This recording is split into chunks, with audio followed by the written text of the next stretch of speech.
بسم اللہ الرحمن الرحیم۔ نے جیسے ہی حضور صلی اللہ علیہ وآلہ وسلم کو زمین پر لٹایا تو حضور نبی کریم صلی اللہ علیہ وآلہ وسلم نے ایک جھٹکے سے کروٹ بدلی اور گھٹنے ٹیک کر سیدھے سجدے میں چلے گئے۔ یہ دیکھ کر حضرت آمنہ رضی اللہ عنہا کی حیرانی کی انتہا نہ رہی۔ پورے 15 منٹ تک حضور نبی کریم صلی اللہ علیہ وآلہ وسلم سجدے میں رہے اور پھر اپنا سر اٹھا کر آسمان کی طرف انگلی سے اشارہ کیا اور ساری دنیا کو بتا دیا کہ اے لوگو، اس دنیا کو پیدا کرنے والی ذات صرف اللہ کی ہی ہے۔ حضرت آمنہ رضی اللہ عنہا فرماتی ہیں کہ میں نے اپنے بچے کو اپنی گود میں لیا تو اچانک دیکھتی ہوں کہ آسمان کے تارے زمین کے قریب ہوتے چلے آ رہے ہیں اور پھر اچانک ایک بادل کا سایہ میرے کمرے کے اندر آیا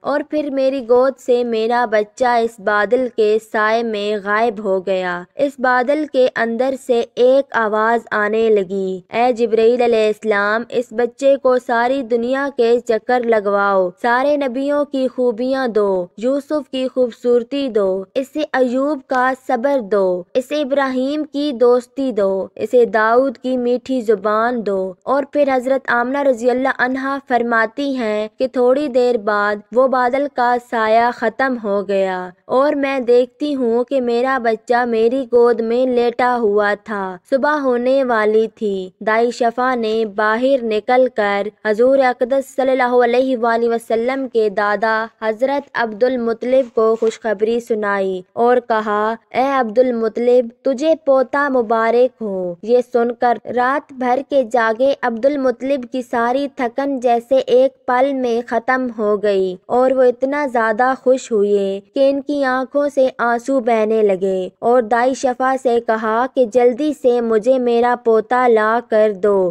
دائی شفا جیسے ہی حضور صلی اللہ علیہ وآلہ وسلم کو باہر لے کر آئیں تو نظر پڑتے ہی سب کے ہوش اڑ گئے۔ اس قدر خوبصورت بچہ آمنہ کے گھر میں پیدا ہوا۔ سارے چاچا بھی اپنے بھتیجے کو دیکھ کر بہت خوش ہوئے، یہاں تک جب ابو لہب کی باندی صوبیہ نے جا کر ابو لہب کو خوشخبری سنائی کہ اے ابو لہب، تجھے بھتیجا مبارک ہو۔ یہ سن کر ابو لہب اتنا زیادہ خوش ہوا کہ اس نے اپنی باندی صوبیہ سے کہا، جا، میں نے تجھے بھتیجے کی خوشی میں آزاد کر دیا۔ حضرت عبد المطلب بہت بوڑھے ہو چکے تھے لیکن پھر بھی مارے خوشی کے اپنے پوتے کو گود میں لیے کعبہ کی طرف دوڑتے چلے جا رہے تھے۔ سارے مکہ والے بھی خوشی سے نعرے لگاتے ہوئے حضرت عبد المطلب کے پیچھے چل رہے تھے۔ کعبے کے پاس پہنچ کر عبد المطلب نے اللہ سے دعا مانگی کہ اے اللہ، میرے پوتے کو سلامت رکھنا،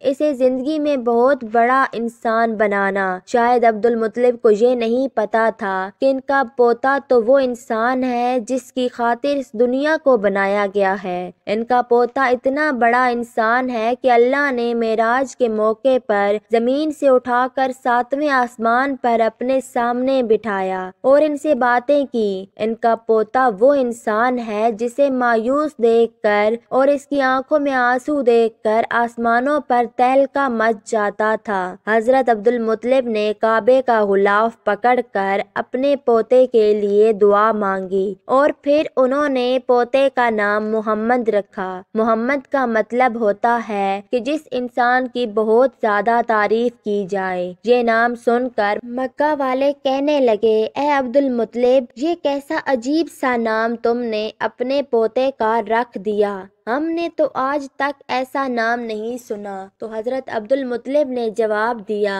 کہ اے مکہ والوں، تمہیں کیا پتا کہ میرے اس بچے کی ایک دن ایسی شان ہوگی، لوگ اس کے پیچھے چلیں گے۔ ایک بار حضور اکرم صلی اللہ علیہ وآلہ وسلم مدینہ میں اپنے صحابہ کرام کے ساتھ بیٹھے ہوئے تھے تو حضور کریم صلی اللہ علیہ وآلہ وسلم کے چاچا حضرت عباس نے فرمایا، اے اللہ کے رسول، مجھے بچپن ہی میں معلوم ہو گیا تھا کہ آپ بڑے ہو کر کوئی بہت بڑے انسان بنو گے۔ حضور اقدس صلی اللہ علیہ وآلہ وسلم نے پوچھا، اے چاچا جان، آپ کو کیسے پتا تھا؟ تو حضرت عباس رضی اللہ عنہ نے فرمایا، اے اللہ کے رسول، جب آپ 2 مہینے کے تھے تو ایک رات میں نے آپ کو دیکھا، آپ چارپائی پر اکیلے لیٹے رو رہے تھے۔ میں نے آپ کو چپ کرانے کی کوشش کی لیکن آپ نے میری طرف نہیں دیکھا بلکہ اچانک آسمان کی طرف دیکھ کر مسکرانے لگے۔ میں حیران رہ گیا اور پھر میں نے بھی آسمان کی طرف دیکھا تو میری نظر پھٹی کی پھٹی رہ گئی۔ میں نے دیکھا کہ چاند آپ کی انگلی کے اشارے پر ناچ رہا ہے، آپ جدھر انگلی لے جاتے چاند ادھر کو ہو جاتا۔ یہ منظر دیکھ کر میں سمجھ گیا کہ آپ کوئی عام انسان نہیں ہیں۔ حضور اقدس صلی اللہ علیہ وآلہ وسلم نے فرمایا کہ ہاں میرے چاچا جان، آپ صحیح فرما رہے ہیں کہ بچپن میں چاند مجھے کہانیاں سناتا تھا، میرے ساتھ کھیلتا تھا اور مجھے رونے نہیں دیتا تھا۔ سبحان اللہ، ایسے تھے ہمارے نبی جن کے گھر میں اتنی غریبی تھی کہ ان کی ماں اپنے اس یتیم بچے کے لیے ایک کھلونا تک نہیں خرید سکتی تھی تو اللہ نے چاند کو حکم دے دیا، اے چاند، تو میرے محبوب کے لیے کھلونا بن کر اسے کھلاؤ اور اسے رونے مت دینا۔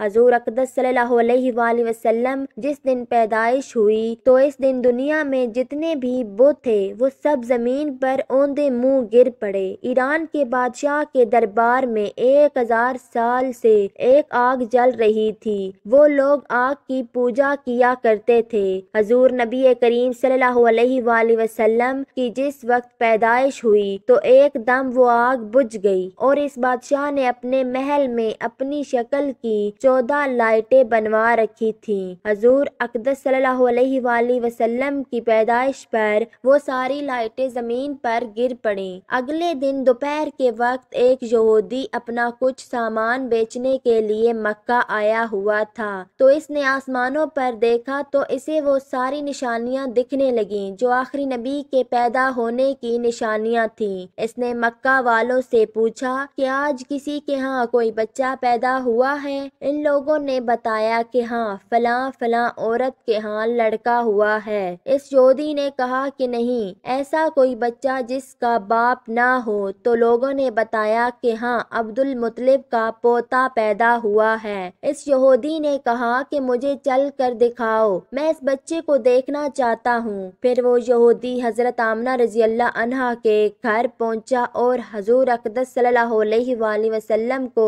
اپنی گود میں لیا اور پھر پلٹ کر حضور اقدس نبی کریم صلی اللہ علیہ وآلہ وسلم کی پیٹھ کو دیکھا تو اس کی چیخیں نکل گئیں کیونکہ حضور نبی کریم صلی اللہ علیہ وآلہ وسلم کی پیٹھ پر نبوت کی مہر لگی تھی۔ جب اس یہودی نے نبوت کی مہر دیکھی تو وہ روتا ہوا کہنے لگا، ہائے افسوس، آج یہودیوں کے ہاتھ سے نبوت نکل گئی، اب ان کی بربادی بہت قریب ہے۔ ایک آمنہ کا لال، ایک فاطمہ کا لال، نانا بھی بے مثال تو نواسہ بھی بے مثال۔ سبحان اللہ۔ ایک مرتبہ جبرائیل علیہ السلام نے حضور اقدس صلی اللہ علیہ وآلہ وسلم سے ملاقات کی اجازت طلب چاہی تو اجازت ملی۔ اس دن حضور صلی اللہ علیہ وآلہ وسلم نے فرمایا، اے جبرائیل علیہ السلام، جب انسان کی روح نکالتے ہو تو اس کو کیسی تکلیف ہوتی ہے؟ حضرت جبرائیل علیہ السلام نے فرمایا، جیسے ململ کا کپڑا ہو اور کانٹوں پر اس کو رکھ کر کھینچا جائے اور وہ کانٹوں میں پھنس کر ایک ایک دھاگا ہاتھ آتا ہے، ویسے انسان کو مرتے وقت تکلیف ہوتی ہے۔ قربان جاؤں میرے آقا صلی اللہ علیہ وآلہ وسلم پر، انہوں نے فرمایا، اے جبرائیل، ساری تکلیفیں مجھے دے دو، میری امت کو آسان موت دینا۔ سبحان اللہ، سبحان اللہ، جزاک اللہ خیرن کثیرا۔ یہ تھی ہمارے نبی کی شان۔ اگر ویڈیو اچھی لگے تو لائک اور کمنٹ ضرور کیجیے گا۔ شکریہ۔